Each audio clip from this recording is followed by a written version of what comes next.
ఈ రోజు సైబరాబాద్ మున్సిపల్ కార్పొరేషన్లో కుత్బుల్లాపూర్ శాసనసభ నియోజకవర్గం, కుక్కట్పల్లి శాసనసభ నియోజకవర్గం, షేర్లింగపల్లి శాసనసభ నియోజకవర్గాన్ని 3 జోన్లుగా విడగొట్టి ఒక మున్సిపల్ కార్పొరేషన్గా, ఒక సైబరాబాద్ పోలీస్ కమిషనరేట్గా ఈ రోజు మనం ఈ కార్పొరేషన్స్ని ఏర్పాటు చేసుకుందాం. పోలీస్ కమిషనరేట్లను ఏర్పాటు చేసుకున్నాం. ఒకనాడు పోలీసు వాళ్ళకు మున్సిపల్ వాళ్ళకు సఖ్యత లేదు, మున్సిపల్ వాళ్ళకు హెచ్ఎండిఏ వాళ్ళకు సఖ్యత లేదు, అదేవిధంగా మెట్రో వాటర్ వర్క్స్ వాళ్ళకి ఒక పద్ధతి లేదు. అందుకే ఈనాడు పోలీస్ కమిషనరేట్, మున్సిపల్ కమిషనరేట్ని కంప్లీట్గా ఒకే విధంగా ఒకే సరిహద్దులతోని ఈరోజు పరిపాలన సౌలభ్యం కోసం 3 కార్పొరేషన్లను ఏర్పాటు చేసుకున్నాం. అందుకే మిత్రులారా, ఎవరెన్నన్నా రాజకీయాల గురించి మాట్లాడినా నేను ఒక్కటే మాట చెప్పదలుచుకున్నా. ఎన్నికలు వచ్చినప్పుడు రాజకీయాలు చేద్దాం. 2029 ఎన్నికల్లో ఎవరు ఏమవుతారో, ఎవరిని ప్రజలు ఆశీర్వదిస్తారో 6 నెలల ముందు రాజకీయాలు మాట్లాడుకుందాం.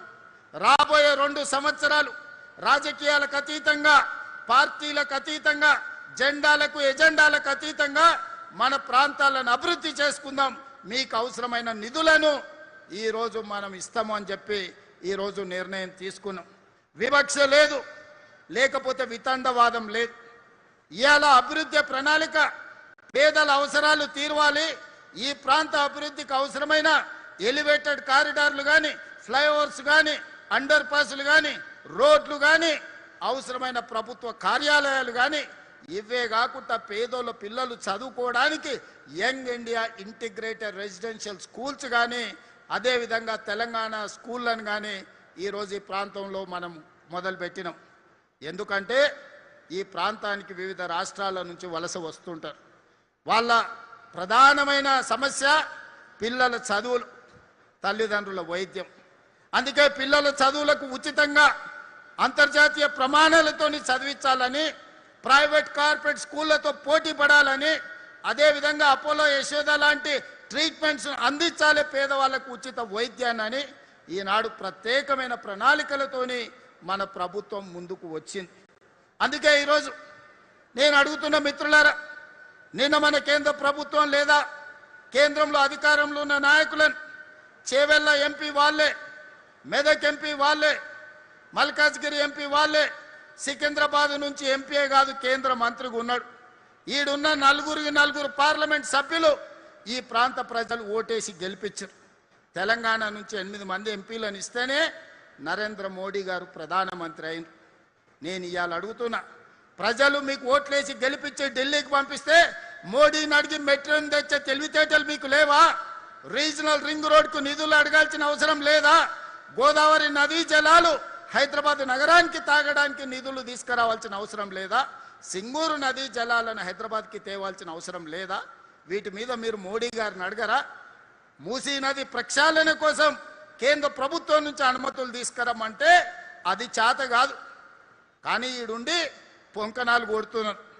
ఆయన పెద్ద మనిషి కిషన్ రెడ్డి వెనకటికి ఎవరో చెప్పిండంట, పొంకనాలు పోసిగానికి 3 ఎడ్లుంటే 36 దొడ్లునే. అయ్యా కిషన్ రెడ్డి, నువ్వు ఎంత మొనగానువో ఎంత లడాయికోతో తెలంగాణ వాళ్ళందరికీ తెలుసు. నీ తెలివితేటలు ఆపేయి. మోడీ గారిని అడుగు.